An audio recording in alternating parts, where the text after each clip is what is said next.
Welcome to the What to Read Next podcast. In this podcast, host Lori and me will share a few book recommendations on what you should read next. If you have a passion for books, then join us for this fun bookish episode. Happy Tuesday, everyone. I am so happy to have you back. So today I just want to do an impromptu bonus episode where I'm chatting what I've been reading lately, how I got through my reading slump, and a little bit of what I've been doing.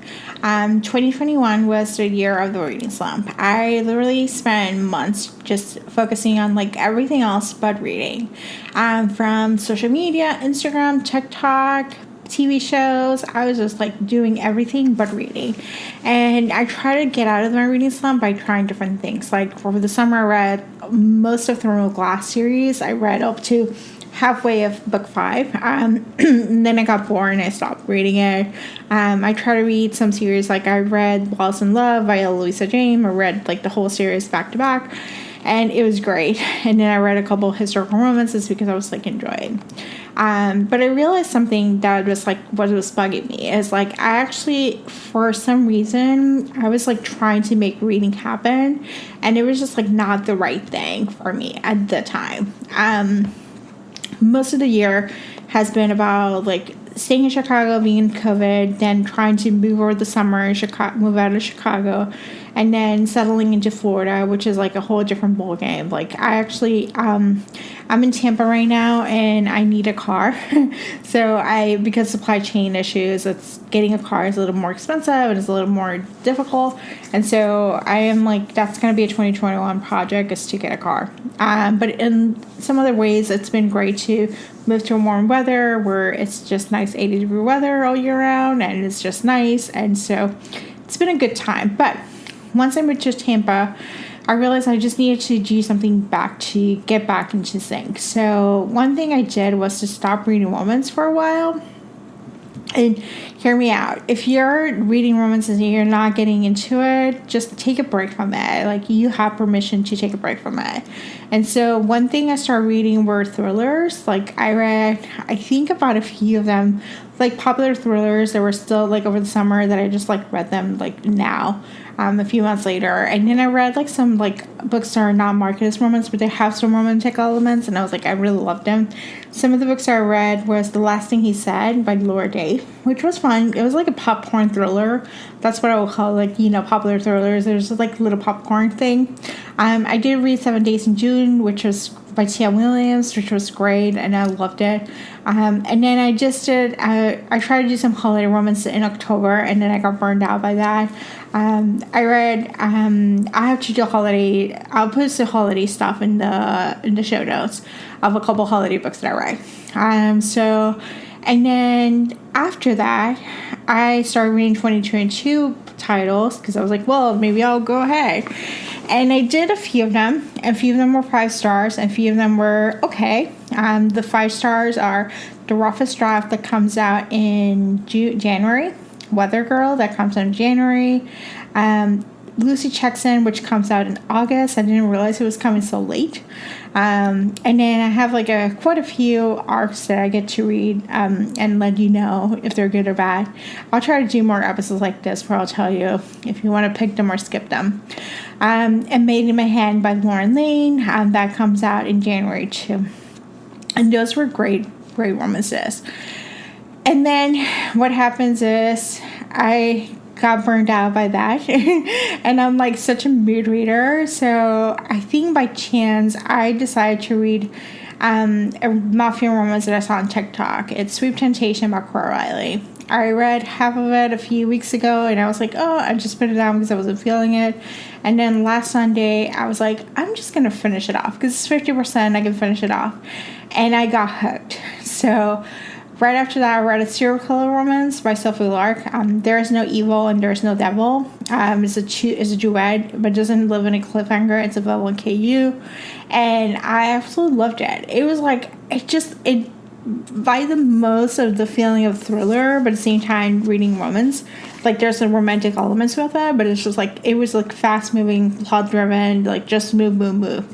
And so based on Sweet Temptation, I saw one side character was mentioned that she was married off to these other family, their terrible family in Las Vegas. And I was like, well, I'm curious, does she have a book? And I looked and she does have a book. So it's book 2 of the Camorra Chronicles. So book 1 is Fabiana's stories, which I did not read. I want to preface that I did not read it. I got the gist after reading the other books in the series. I was like, okay, it's fine. So book 2 is the secondary character from Sweet Temptation, from that family, Moth family, who gets married off to the Moth family in Vegas. And she gets married to a sociopath. He doesn't have any emotions, and he likes to torture, but he protects her, like, from the get-go. Like, she had some terrible things happen to her, the family, and he kills for her on the wedding night. And it starts with a bang, and it ends like that way. So I read that book. Then I read the second book. I listened to it while I was work. And the second book is the hero basically kidnaps a heroine on her wedding day and keeps as a captive romance. I didn't realize that's like a big trope in Mafia Romances. Book 4 follows back the couple from book 2 and tells you events that are happening with the family, so it keeps the story going. Book 5 is basically my least favorite one. It was like 2 stars. Basically, like, the hero was like cheating on the heroine for 60% of the book. So, and then, like, it just didn't make sense. So it was just like, I did not like that story. But I love book 6. So book 6 is the baby of the story, and he discovers that he connects with Bradva Princess, which is the Russian mafia. She comes to his territory. They're racers. They like to do driving races. And so she decided to join that race camp and all those different things. And so he's attracted to her, and they know that she's a princess, a Russian princess, and so they let her do it, and they were like, okay, we can work it out. But they were like, there's a forbidden romance, so like, they can, because they're feuding families at the end of the day, like how they're going to be together, how they're going to work it out. That book has a lot of trigger warnings, so for sexual assault and abuse and stuff like that. And it's gory. It is gory. There's torture, there's stuff, but it's just so good. So I read all 5 books in a week. And then I read the second part of the serial killer romance on Saturday. And then Sunday I read Stolen Hair, which is another captive romance by Sophie Lark. That's her Chicago mob business. And that one, he captures the baby daughter of the Irish mafia. He's the Polish mafia, and he captures her. And she's a dancer, but she's not prepared. She's not involved in the mafia romance. And so she's like, not sure what the hell happened. So that was like pretty much my reading day. Right now, I was like, oh my gosh, I love this dream trope and stuff like that. So I'm loving it. So I'm just like picking up books. So I borrow a few books in the library, and we'll see. I'll give you an update next week. I'll try to do an update next Tuesday and tell you what I read, what I write. If you like these episodes, leave a comment in the blog. I think that's the best place to know. Or tweet me or send me a message on Instagram at What to Read Next Pod. So thank you so much for listening. I hope you have a fantastic day. If you enjoyed this podcast, feel free to share with friends, subscribe, rate, and review the show. This is the easiest way to support the podcast. Today's episode's partner is Libra FM. If you're an audiobook listener, then you should add Libra FM as your go-to source for paid audiobooks. Libra FM makes it possible for you to buy audiobooks through your local bookstore. Memberships start at $14.95, and they also have great sales for romance audiobooks each month for $3.99, thanks to the Kiss Club. To sign up for Libra FM, please visit whattoreadnextblog.com/LibraFM. You will receive a free audiobook when you sign up for a monthly subscription. If you purchase a subscription through our link, you will be supporting the podcast at no cost to you. The What to Read Next podcast is part of the Frolic Podcast Network. Please visit frolic.media/podcast to discover new shows to tune in. Thank you so much for listening, and have a great day.